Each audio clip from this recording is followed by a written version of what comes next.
A ver, ¿qué pesa más, la experiencia emocional o la doctrina bíblica? Esa es la pregunta que nos vamos a hacer hoy.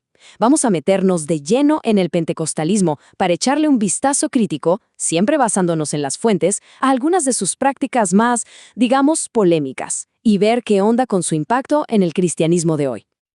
Ok, esta va a ser nuestra ruta. Primero, vamos a ver cómo fue que este movimiento creció tanto. Después, le vamos a poner la lupa a sus doctrinas más importantes.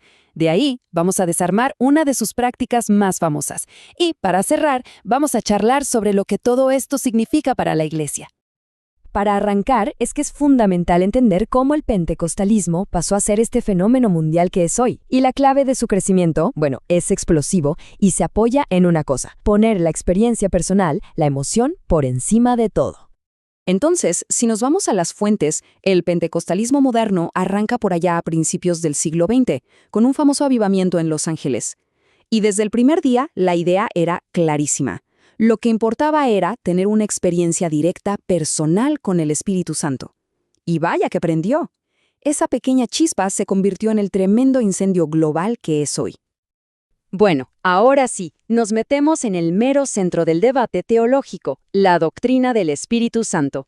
Y es justo aquí donde la cosa se pone interesante, porque la crítica pone a chocar dos ideas de frente: la experiencia personal contra la autoridad de la Biblia. Uno de los conceptos centrales, un verdadero pilar del pentecostalismo, es lo que llaman el bautismo en el Espíritu Santo. A veces se le conoce como la segunda bendición. La idea es esta: no es lo mismo que convertirse a la fe, no. Es algo que pasa después, un evento que, según ellos, libera un poder especial del Espíritu. Y la prueba, muchas veces, es el don de lenguas. Y acá es donde se parte todo. Por un lado, la interpretación pentecostal dice: miren, lo que pasó en el día de Pentecostés es el modelo, es la norma, es una experiencia que todo creyente debería buscar y tener. Pero, por el otro lado, la crítica dice: un momento, eso fue un evento fundacional, único, que no se va a repetir. O sea, ¿fue un patrón o un momento histórico irrepetible?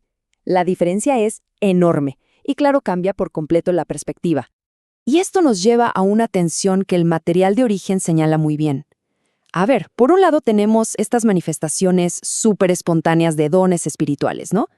Pero por otro, tenemos al apóstol Pablo diciendo clarito: hey, en la iglesia todo con orden y decencia. Entonces, ¿cómo se juntan esas dos cosas? ¿Cómo se reconcilian? Entonces, para resumir, las críticas doctrinales son bastante fuertes. Primero, se dice que tanto enfoque en la emoción puede dejar de lado la enseñanza bíblica. Segundo, que se arman como categorías de creyentes, los que tuvieron la experiencia y los que no. Tercero, que esto choca con lo que la Iglesia ha enseñado históricamente sobre el Espíritu Santo. Y cuarto, que puede llevar al desorden en los cultos. El peligro de fondo, según estas fuentes, es que la comunidad se divida y se debilite. Ok, vamos a poner en pausa la teología un ratito para analizar algo súper práctico, algo que hemos visto en muchísimas iglesias: el famoso llamado al altar. Mucha gente da por sentado que esto viene de la Biblia, que es una práctica de hace miles de años, pero ¿qué nos cuenta la historia en realidad? Justo esa es la pregunta del millón. Porque sí, es una imagen que todos conocemos, pero lo que nos dicen las fuentes es que hay que poner un gran signo de interrogación sobre sus orígenes. ¿De verdad es una práctica bíblica e histórica? A ver, lo que nos muestra esta línea de tiempo es algo que para muchos va a ser una sorpresa. El llamado al altar no es algo de la iglesia primitiva. Para nada. Nació en el siglo XIX, en Estados Unidos, durante unos grandes avivamientos, y quien lo hizo famoso en todo el mundo fue Billy Graham, ya en el siglo XX. O sea, es una invención bastante moderna. Y si desarmamos la práctica, la crítica apunta a varias cosas. Punto número 1, la idea de un altar físico en la iglesia. El Nuevo Testamento no habla de eso, porque el sacrificio de Cristo fue único y definitivo. Punto número 2, la invitación a pasar al frente. Simplemente no hay ejemplos de que se hiciera así en los evangelios o en las cartas de los apóstoles. Y punto 3, frases como invita a Cristo a tu corazón. Bueno, muchas veces usan versículos que en realidad estaban escritos para gente que ya era creyente, no para los que no lo eran. Se sacan de contexto. Así que el punto central de la crítica es este. El peligro es que el llamado al altar termine reemplazando el verdadero llamado bíblico, que es arrepiéntanse y crean. Se cambia un llamado profundo por un acto que puede ser solo un procedimiento, como repetir una oración sin más. Ok, ya vimos la teología y la historia, pero ¿y en la práctica? ¿Cuáles son las consecuencias de todo esto en el día a día?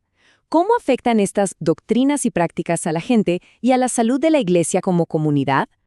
Y aquí la crítica dice que las consecuencias pastorales pueden ser serias. Por ejemplo, se puede crear una falsa sensación de seguridad. Gente que cree que es salva solo por haber repetido una oración, sin un arrepentimiento real. Esto también puede llevar a mucha frustración espiritual si esas emociones o experiencias no se repiten. Y ni hablar de las divisiones que se crean entre los que son más espirituales y los que no. En pocas palabras, el riesgo es construir la fe sobre arena movediza en lugar de sobre la roca firme de la Escritura. Y todo esto al final nos lleva al corazón del asunto, al conflicto central. ¿Qué manda en la vida de fe? ¿La experiencia personal, lo que uno siente por dentro, o la autoridad objetiva de la doctrina bíblica? Esa es de verdad la pregunta fundamental en toda esta discusión. Y con esto llegamos a una pregunta final, una que va más allá de este análisis. A ver, la crítica no es que quiera borrar la experiencia personal, no, la idea es ponerla en su lugar, siempre por debajo de la doctrina. Y encontrar ese equilibrio justo, ¿no? Entre lo que se siente y lo que se sabe, entre la emoción y la verdad que está en la Escritura. Bueno, ese sigue siendo uno de los retos más grandes para la Iglesia de hoy, y el debate, por supuesto, sigue abierto.